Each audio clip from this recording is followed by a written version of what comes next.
Morning. How are you? It's been great, hasn't it? I've been blown away by the whole thing. In fact, I'm leaving.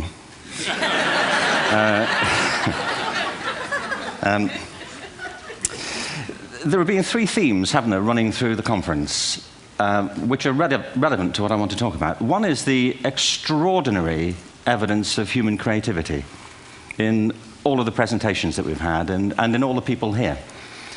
Just the variety of it and the range of it. The second is that it's put us in a place where we have no idea what's going to happen in terms of the future. No idea how this may play out.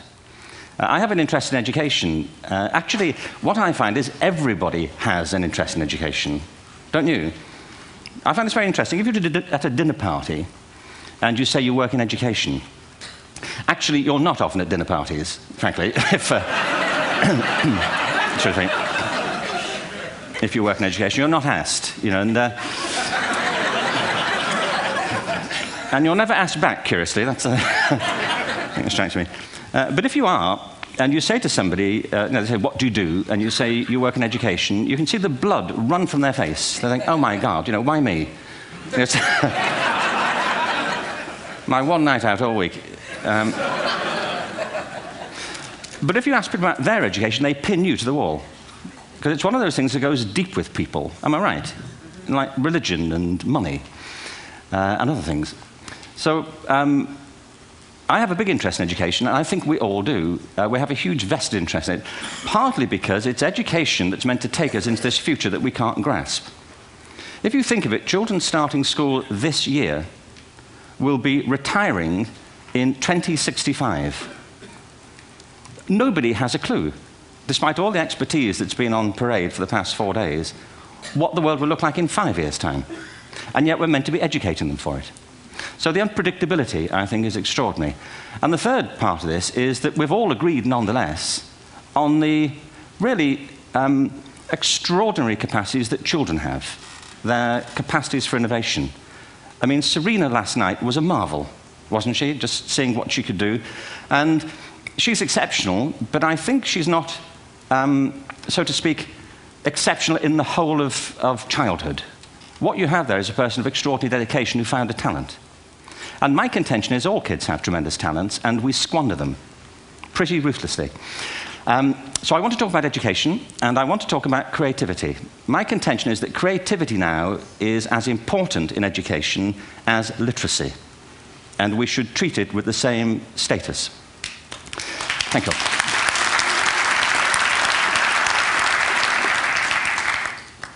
That was it, by the way. Thank you very much. So, 15 minutes left.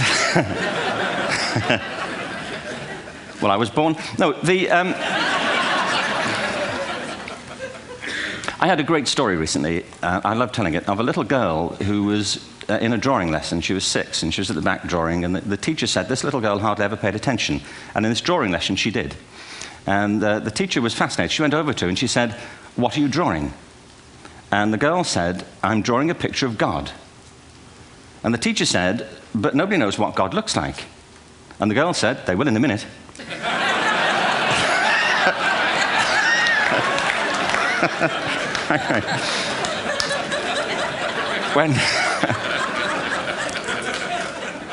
When my son was 4 in England, actually he was 4 everywhere, to be honest. I mean, if we're being strict about it, wherever he went, he was 4 that year. But he was in the Nativity play. Do you remember the story? No, it was big. It was a big story. Mel Gibson did the sequel. You may have seen it. I don't know. It was Nativity 2. But James got the part of Joseph, which we were thrilled about. We consider this to be one of the lead parts. We had the place crammed full of agents in T-shirts. James Robinson is Joseph. He didn't have to speak, but do you know the bit where the 3 kings come in? They come in bearing gifts, and they bring gold, frankincense, and myrrh. This really happened. We're sitting there, and they, I think, just went out of sequence. Because we talked to the little boy afterwards and said, "Are you okay with that?" And they said, "Yeah, why was that wrong?" They just switched. I think that was it. Anyway, the 3 boys came in, little 4-year-olds with tea towels on their heads, and they put these boxes down. The first boy said, "I bring you gold." And the second boy said, "I bring you myrrh." And the third boy said, "Frank sent this."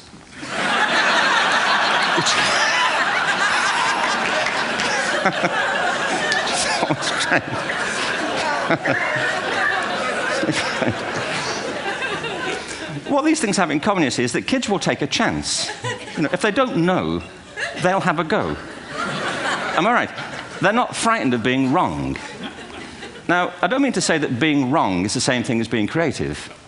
What we do know is, if you're not prepared to be wrong, you'll never come up with anything original. If you're not prepared to be wrong. And by the time they get to be adults, most kids have lost that capacity. They have become frightened of being wrong. And we run our companies this, by the way. We stigmatize mistakes. And we're now running national education systems where mistakes are the worst thing you can make. And the result is that we are educating people out of their creative capacities. Picasso once said this. He said that all children are born artists. The problem is to remain an artist as we grow up. I believe this passionately, that we don't grow into creativity, we grow out of it. Or rather, we get educated out of it. So why is this? I lived in Stratford-on-Avon until about 5 years ago. In fact, we moved from Stratford to Los Angeles. So you can imagine what a seamless transition, this was from LA. Actually, we lived in a place called Snitterfield, just outside Stratford, which is where Shakespeare's father was born. Are you struck by a new thought? I was. You don't think of Shakespeare having a father, do you? Do you? Because you don't think of Shakespeare being a child, do you? Shakespeare being 7. I never thought of it. I mean, he was 7 at some point. He was in somebody's English class, wasn't he? Do you understand? Really? How annoying would that be?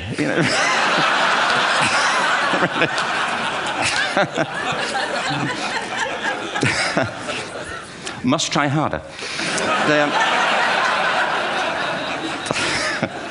Being sent to bed by his dad, to Shakespeare. Go to bed now, to William Shakespeare, and put the pencil down, and stop speaking like that. It's confusing everybody.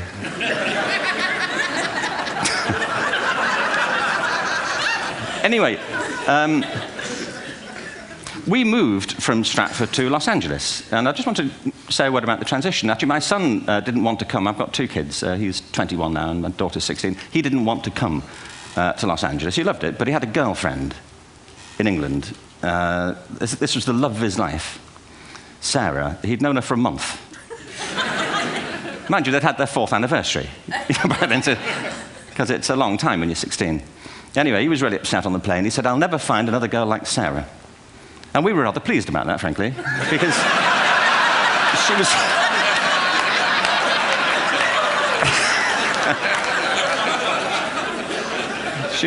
she was the main reason we were leaving the country.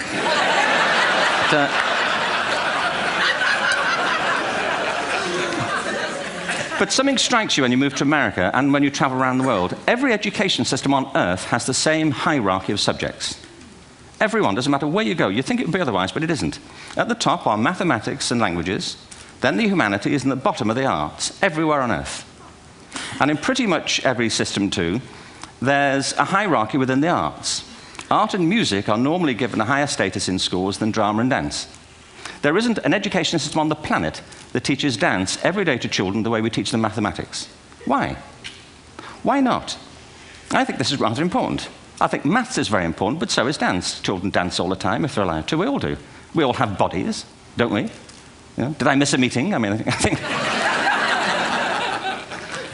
Truthfully, what happens is, as children grow up, we start to educate them progressively from the waist up.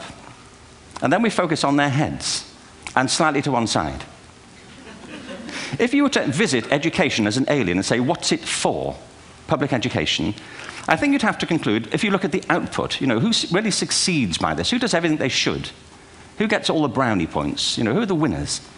I think you'd have to conclude the whole purpose of public education throughout the world is to produce university professors, isn't it?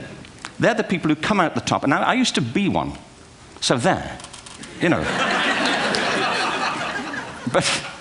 And I like university professors, but, we shouldn't hold them up as the high watermark of all human achievement. They're just a form of life. Another form of life. But they're rather curious, and I say this out of affection for them.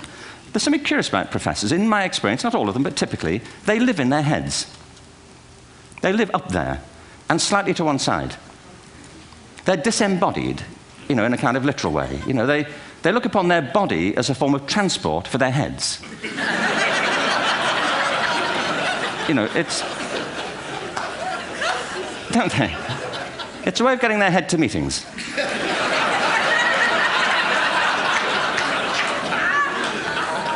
If you want real evidence of out-of-body experiences, by the way, get yourself along to a residential conference for senior academics and pop into the discotheque on the final night. And there you will see it, grown men and women writhing uncontrollably off the beat, waiting to it ends so they can go home and write a paper about it. Now, our education system is predicated on the idea of academic ability. And there's a reason. The whole system was invented around the world. There were no public systems of education really before the 19th century. They all came into being to meet the needs of industrialism. So the hierarchy is rooted on two ideas. Number one, that the most useful subjects for work are at the top. So you were probably steered benignly away from things at school when you were a kid, things you liked, on the grounds you would never get a job doing that. Is that right? Don't do music, you're not going to be a musician. Don't do art, you won't be an artist. Benign advice. Now, profoundly mistaken. The whole world is engulfed in a revolution. And the second is academic ability, which has really come to dominate our view of intelligence because the universities designed the system in their image. If you think of it, the whole system of public education around the world is a protracted process of university entrance. And the consequence is that many highly talented, brilliant, creative people think they're not, because the thing they were good at school wasn't valued or was actually stigmatized. And I think we can't afford to go on that way. In the next 30 years, according to UNESCO, more people worldwide will be graduating through education than since the beginning of history. More people. And it's the combination of all the things we've talked about, technology and its transformational effect on work, and demography and the huge explosion in population. Suddenly, degrees aren't worth anything. Isn't that true? When I was a student, if you had a degree, you had a job. If you didn't have a job, it's because you didn't want one. And I didn't want one, frankly. So, but now, kids with degrees are often heading home to carry on playing video games because you need an MA, where the previous job required a BA, and now you need a PhD for the other. It's a process of academic inflation, and it indicates the whole structure of education is shifting beneath our feet. We need to radically rethink our view of intelligence. We know three things about intelligence. One, it's diverse. We think about the world in all the ways that we experience it. We think visually, we think in sound, we think kinesthetically, we think in abstract terms, we think in movement. Secondly, intelligence is dynamic. If you look at the interactions of a human brain, as we heard yesterday from a number of presentations, intelligence is wonderfully interactive. The brain isn't divided into compartments. In fact, creativity, which I define as the process of having original ideas that have value, more often than not, comes about through the interaction of different disciplinary ways of seeing things. The brain is intentionally... By the way, there's a shaft of nerves that joins the two halves of the brain called the corpus callosum. It's thicker in women. Following on from Helen yesterday, I think this is probably why women are better at multitasking. Because you are, aren't you? There's a raft of research, but I know it from my personal life. If my wife is cooking a meal at home, which is not often, thankfully, but if she's doing... No, she's good at some things. But if she's cooking, she's dealing with people on the phone, she's talking to the kids, she's painting the ceiling, she's doing open heart surgery over here. If I'm cooking, the door is shut, the kids are out, the phone's on the hook. If she comes in, I get annoyed. I say, Terry, please, I'm trying to fry an egg in here.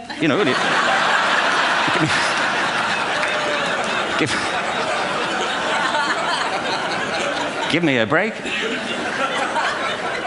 Actually, there was, do you know that old philosophical thing? If a tree falls in a forest and nobody hears it, did it happen? Remember that old chestnut? I saw a great T-shirt, really, recently, which said, if a man speaks his mind in a forest and no woman hears him, is he still wrong?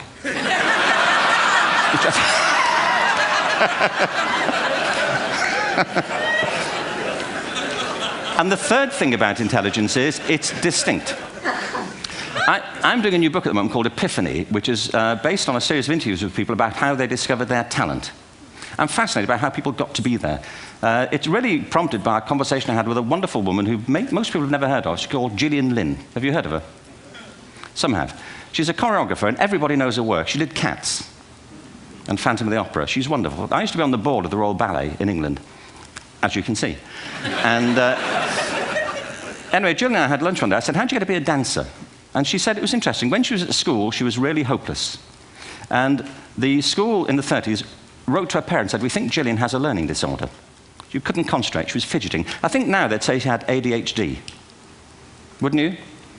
But this was the 1930s, and ADHD hadn't been invented, at this point, so it wasn't an available condition. People weren't aware they could have that. Anyway, she went to see this specialist. So this oak-panelled room, and she was there with her mother, and she was led and sat on this chair at the end, and she sat on her hands for 20 minutes while this man talked to her mother about all the problems Gillian was having at school.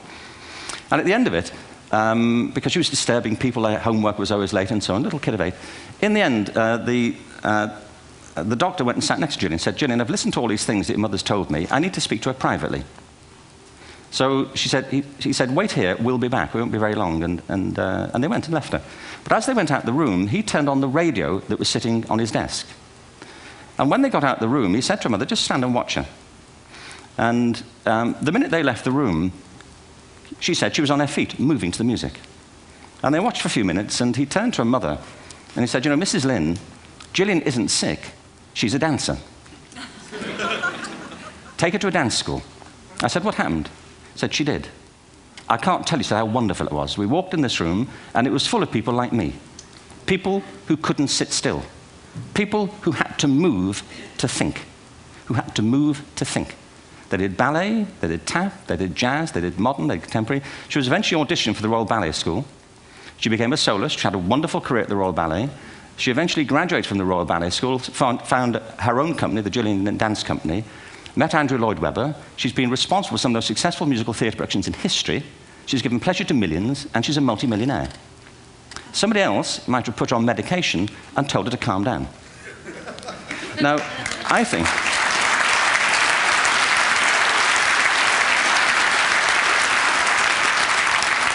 What I think it comes to is this. Al Gore spoke the other night about ecology and the revolution that was triggered by Rachel Carson.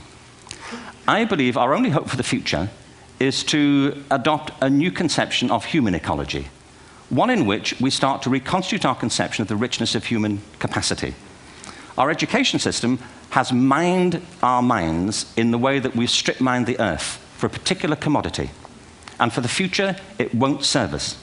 We have to rethink the fundamental principles on which we're educating our children. There was a wonderful quote by Jonas Salk, who said, if all the insects were to disappear from the earth, within 50 years, all life on earth would end. If all human beings disappeared from the earth, within 50 years, all forms of life would flourish. And he's right. What TED celebrates is the gift of the human imagination. We have to be careful now that we use this gift wisely and that we avert some of the scenarios that we've talked about. And the only way we'll do it is by seeing our creative capacities for the richness they are and seeing our children for the hope that they are. And our task is to educate their whole being so they can face this future. By the way, we may not see this future, but they will. And our job is to help them make something of it. Thank you very much. Bravo. Here, here.